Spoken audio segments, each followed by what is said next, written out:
Bulan baleni. Ada.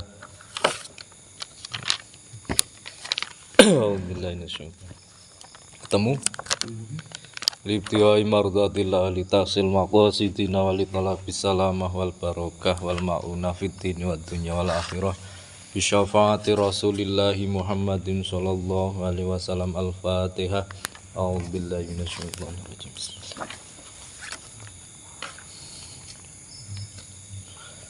Summa ila hadratin nabiyil mustafa sayyidina wa bibina syafi'ina wa qurrati a'yunina wa maulana Muhammadin sallallahu alaihi wasallam wa ila arwahi alihi wa sahbihi aswajihi wa auladihi wa zurriyatihi wa ahli baiti ajma'in syai'ulillahi lana wa lahumul fatihah.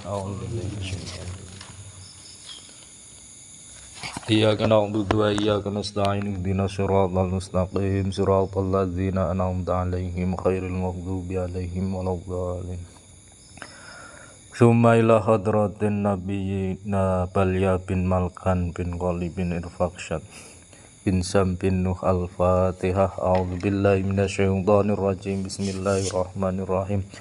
Alhamdulillahi rabbil alamin arrahmanir rahim maliki yaumiddin. Iyyaka na'budu wa iyyaka nasta'in ihdinas siratal mustaqim siratal ladzina an'amta 'alaihim ghairil maghdubi 'alaihim waladdallin. Tsumma ila hadrati sultanul awliya sayyidina Syaikhul Qadir al-Jilani qaddasallahu sirahul aziz wa sultanul awliya sayyidina Syekh Hasan al-Assadili qaddasallahu sirahul aziz. Al-Fatihah. A'udzubillahi minasyaitonir rajim. Bismillahirrahmanirrahim. Alhamdulillahi rabbil alamin arrahman. Iyyaka na'budu wa iyyaka nasta'in ihdinas siratal mustaqim siratal ladzina an'amta 'alaihim. Khususan ila hadrati sayyidina Syekh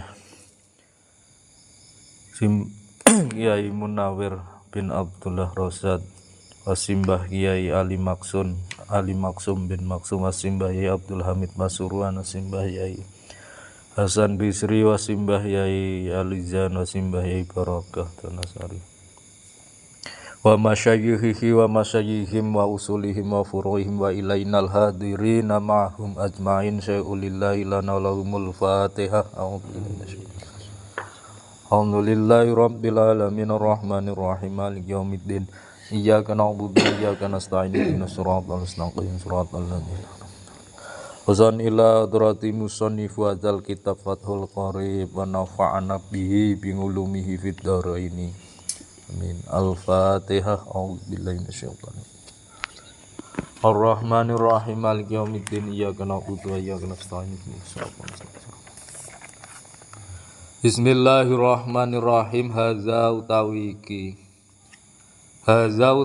iki ku faslun ana anggit fasal sawiji kang bakal hadir ing dalem penggalih Mbah Musonef. Penggalih ngerti Raden? Hah? Penggalih apa?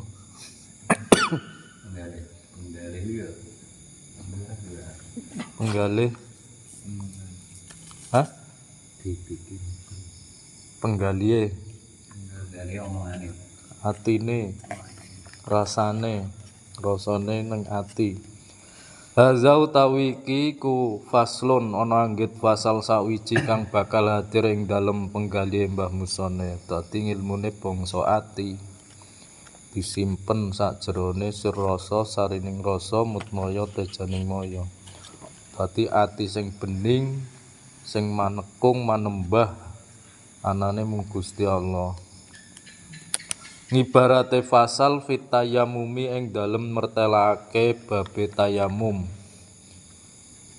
Wa fi ba'din nuskhil matni lan iku tetep kesebut ing dalem setengahe nushah kitab sawiji, kitab matan. Taqdimu hadzal fasli utawi dinginake ikilah fasale babe tayamum.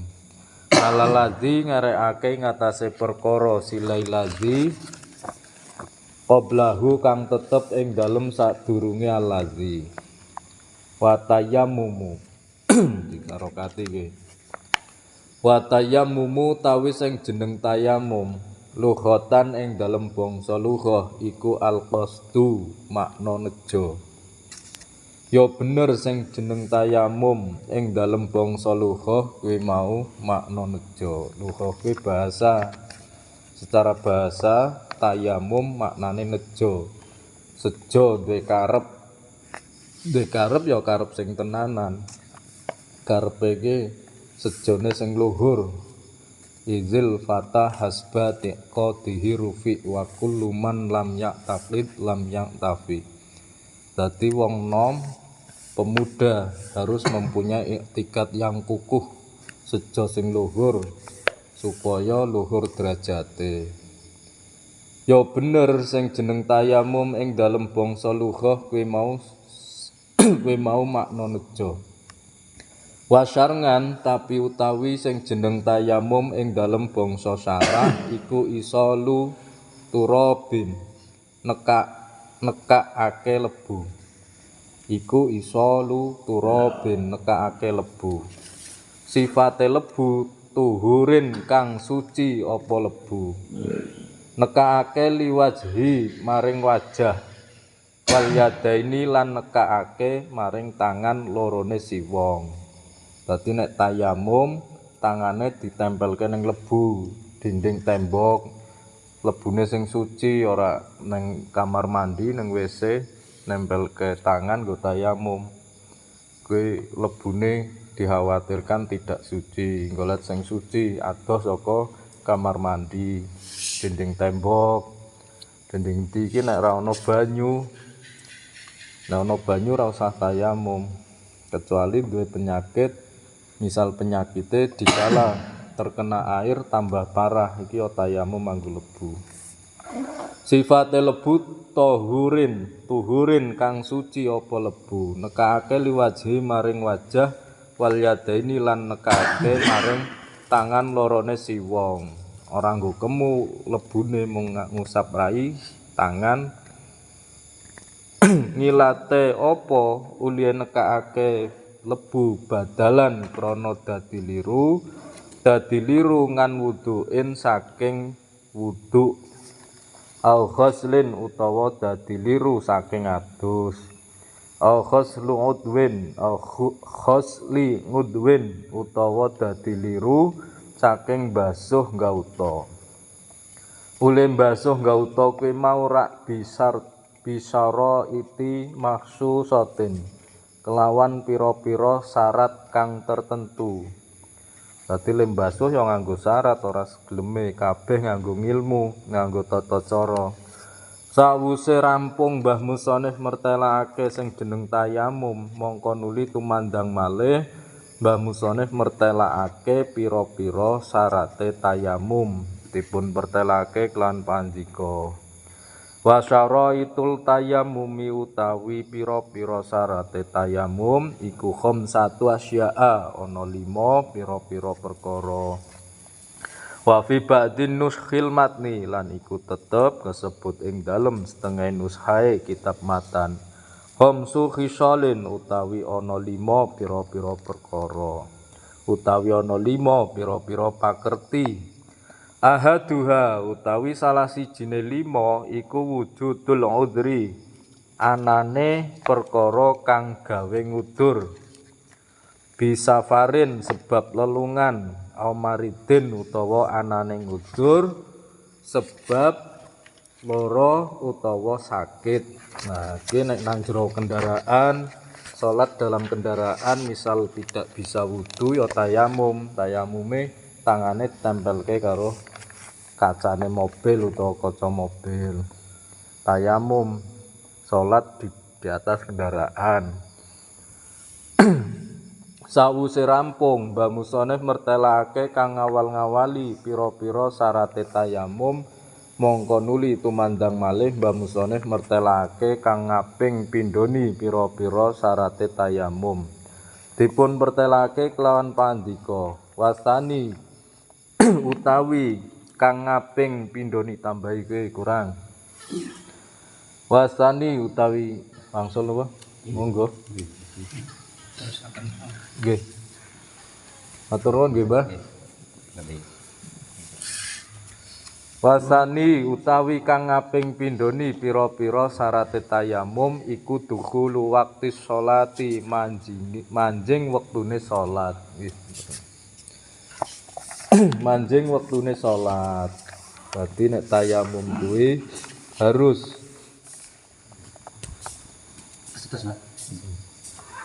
tayamum niku kedah wekdal wektune mau masuk wektu salat, manjing wektune salat. Fala yasihu mongko ora sah apa atayamumu tayamum laha kaduwe salat qabla dukhuli waqtiha ing dalem sadurunge manjinge wektune salat. Tayamum kuwi ra bakal sah nek durung mlebet wektale salat.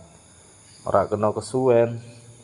Sawise rampung Mbah Musaneh mertelakake kang ngaping pindhoni pira-pira syaraté tayamum, mongko nuli tumandang malih Mbah Musaneh mertelakake kang ngaping teluni pira-pira syaraté tayamum. Dipun pertelakake kelawan pandika wasalisu utawi kang ngaping teluni kurang nggih. Wasalisu utawi kang ngaping teluni pira-pira syaraté tayamum iku talibul mai murih banyu ba'da dukhulil waqti ing dalem sause manjinge wektu salat binafsihi kelawan awak dheweke wong biman utawa sebab dene wong Sulaiman adina kang ngidini lahu maring man ngidini fi talabihi ing dalem murih banyu. Dadi nek pas manjing wektune salat kok weruh banyu cukup nggo wudu kuwi ora sah tayamum, wajibe wudu utawa sesuci nganggo banyu, ora kena tayamum nek weruh banyu, banyu sing cukup nggo wudu. Samongso-mongso lha iki nek wudu nang krane wong kuwi wajib izin karo sing duwe banyu walaupun posisine nang ngarep omah. Misal ora izin salate ora sah, wudune ra sah. Dadi banyune sing jelas harus milik sendiri utawa tersedia untuk ibadah. Misal hak pribadi harus izin. Lek numpang wudu napa yo nyuwun toya nggih wudu numpang wudu kudu izin. Nek ora izin ora sah wudune ngomale salate. Sulaiman azina kang ngidini lahu maring man ngidini fitolabihi ing dalem murih banyu. Samongso-mongso man kuwi mau ngidini ing murih banyu fayat lubu mongko murih sapa man almaa ing banyu min rohlihi saking umahe man warof lotihi lan saking koncone man. Fa ingkana mongko lamun ana sapa man ana iku mung faridan ijen utawa dhewe sapa man yen mengkono keprejabe syaratin nazara mongko becik ningali sapa man hawalaihi ing arah kiwa tengene man bayane minal jihatil arba'i saking arah kang papat yakni arah wetan, arah kiwa, arah lor, arah kidul. Qayiting kana lamun ana sapa man ana iku bimustawi tetep kelawan tanah kang rata minal ardi saking bumi.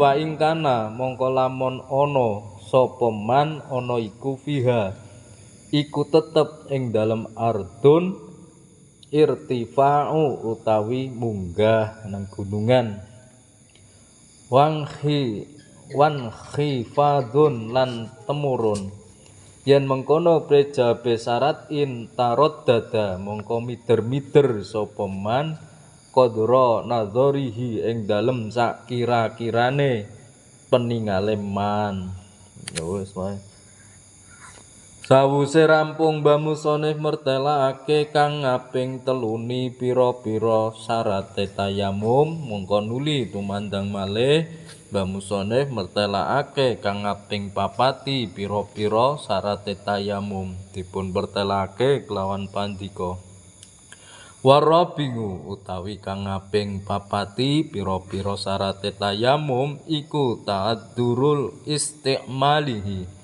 dadi ngudure amrih nggunakake banyu ayil ma'u tegese banyu ule amrih nggunakake banyu kuwi mau rak bi ayya khofa kelawan nyento wedi utawa kuwatir sapa man min istimalil ma'i saking amrih nganggo banyu wedi ngaladhabi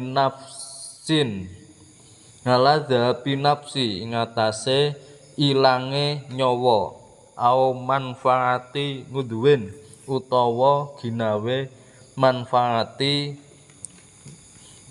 gauta dadi misal tayamum roh banyu kok mung cukup nggo ngombeni kucing utawa ngombeni hewan ternak kuwi ya wajib tayamum ora kena nganggo banyu banyune mung cukup kanggo nginum utawa kanggo makani nginumi hewan ternak ya ke tayamum ora kena banyune dienggo wudu terus kewane padha kelangan nyawa merga ora nginum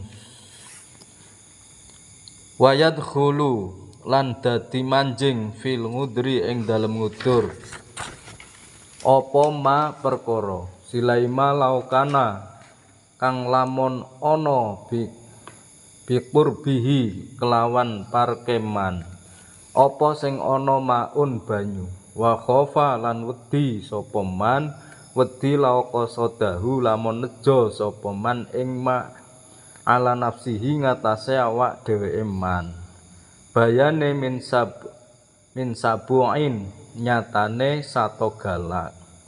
Nah, misal golek banyu kok adoh wedi harimau, wedi babi liar, wedi macan, wedi asu hutan utawa apa lagi ya tetep tayamum.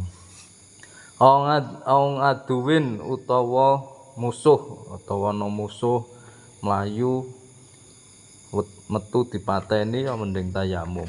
Awang alamalihi utawa wedi ngatasé bandane man wedi min syariqin saking maling utawa lung-lungan tengah alas ora nemu banyu nek ditinggal bondone dirampok ya tayamum tapi zaman saiki ya wis canggih nganggo bis rest area jelas salat nganggo pesawat wis jelas wektune terjadwal nganggo kendaraan pribadi mampir masjid saiki sing ora salat ya sing salat kuwi kanggo wong sing gelem ora gelem ya ora salat ya wis wayahe gelem salat ya salat nek wajib kanggo umate Kanjeng Nabi sepoke lentur hukume surga neraka kanggo sing gelem mlebu swarga ya kok kanggo sing gelem mlebu neraka ya kanggo sing gelem milih dijak ning swarga ora gelem ya wis milih neraka nah wis surga karo neraka anane kanggo wong sing gelem kanggo wong sing butuhe swarga yang nglakoni syarat dan ketentuan masuknya surga mlebu neraka yang nglakoni syarat dan ketentuan mlebune neraka wis swarga lan neraka kanggo wong sing gelem nah iki kitab Bismillahirrahmanirrahim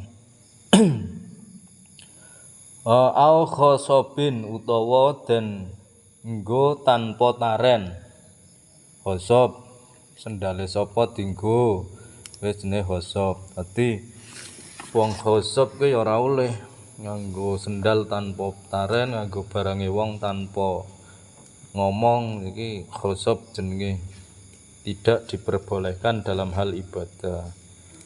Utawa salat nganggo sarunge kancane tanpa ngomong, salate tidak sampurna. Utawa mergo nggaut anggon-anggone masih ada sifat tidak halal, nyilih sih tanpa ngomong, ya nek diikhlaske karo sing duwe salate sampurna, ning nek ora ikhlaske salate kurang sampurna. Sah apa ora? Ya sah ning ora sampurna. Aduh batal salate ora. Bismillahirrahmanirrahim. Wa au khosobin utawa dan enggo tanpa taren, tanpa izin. Wayu jadulan dan temu fi ba'din nuskhil matni tetep kasebut ing dalem setengah nushae kitab matan. Fi hadza syarti ing dalem ikilah syarat. Fi hadza syarti ing dalem ikilah syarate tayamum. Apa siadatun wuwuhane lafal ba'da tangadzuri istikmalihi. Lafal ba'da tangadzuri istikmalihi. Sawuse rampung, sakwuse ana ngudure amrih nganggo banyu. Ba'da tangadzuri istikmalihi, sakwuse ana ngudure amrih nganggo banyu. Wahia utawi lafal kang dadi ziyadah iku wa'wazuhu, lafal i'wazuhu.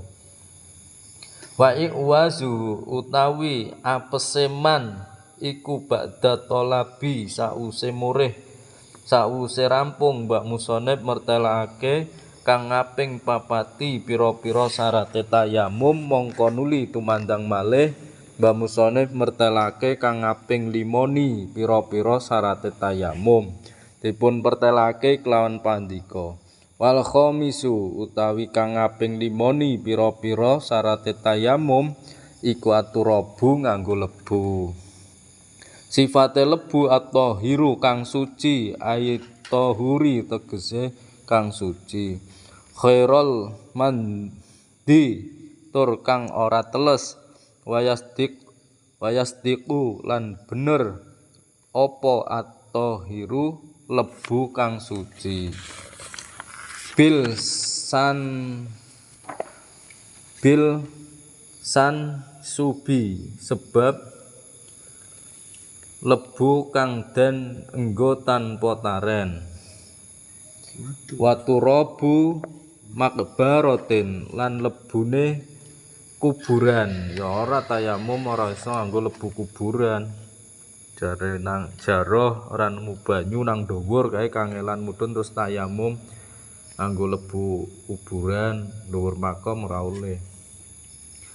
Lam tunbas kang durung dan keduk apa makbaroh. Wayu jadu lan den temu fi ba'din nuskhil matni tetep kasebut ing dalem setengahe nushae kitab matan. Fi hadza syarti ing dalem ikilah syarat apa siyadatun utawi wuwuhan lafat utawi wuwuhane lafat iku fi hadza syarti lafat fi hadza syarti. Wahia utawi sing jeneng ziyadah iku allazi perkara silai walazi lahu kang iku tetep kaduwe allazi khabarun utawi bleduk ya lebu. Fa in khalatahu mongko lamun nyampuri ing allazi apa jasun gamping utawa kapur awramlun utawa krikil. Nah, dadi nek kecampuran gamping, kapur utawa semen utawa ki ora dadi. Yen mengkono keprejabe syarat in lam yajus mongko ora wenang apa tayamum, ora kena, ora oleh tayamum kok nganggo lebu campur semen, campur gamping. Wa hadza utawi ikilah dawuh lam yajus iku muwafiqun kang metuki lima maring dawuh silaima qalahu kang ngendikaake ing ma sapa An-Nawawi Imam Nawawi fi syarhil muhadzabi ing dalem sarai kitab muhadzab wa tashihi lan ing dalem sarai kitab tashih lakinnahu tapi utawi Imam Nawawi iku kainun tetep fi raudhati ing dalem sarai kitab raudhah wal fatawa lan ing dalem sarai kitab fatawa jawaza mongko menangake sapa Imam Nawawi zalika ing mengkono-mengkono mazkur wa yashihu lan sah apa atayamumu tayamum aidon halemale biromlin kelawan krikil fihi iku tetep ing dalem krikil khobarun utawi bledug wa kharaja lan wis njobokake biqaulil musannifi kelawan pandikane Mbah Musannif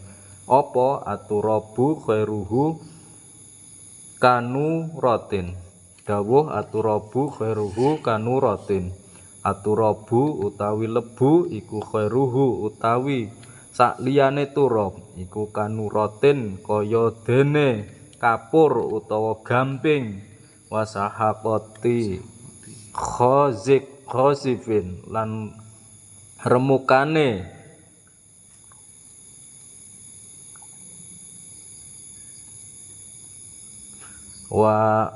wasakhokotin khazifin lan remukane growong utawa remukane semen abang wa kharaja lan kejaba bitahirin kelawan lafal tahirun atau hiru apa an-najsu najis wa ammaturabu lan anapun utawi lebu sifate lebu al mustakmalu kang wis den enggo apa turab yen mengkono prejabe syarat amma falayasihu mengko rasah apa atayamumu tayamum bihi kelawan lebu kang wis den enggo. Al-Fatihah. Alhamdulillahi rabbil alamin arrahmanir rahim iyyaka na'budu wa iyyaka nasta'in ihdinas siratal mustaqim siratal ladzina an'amta 'alaihim ghairil maghdubi 'alaihim waladdallin.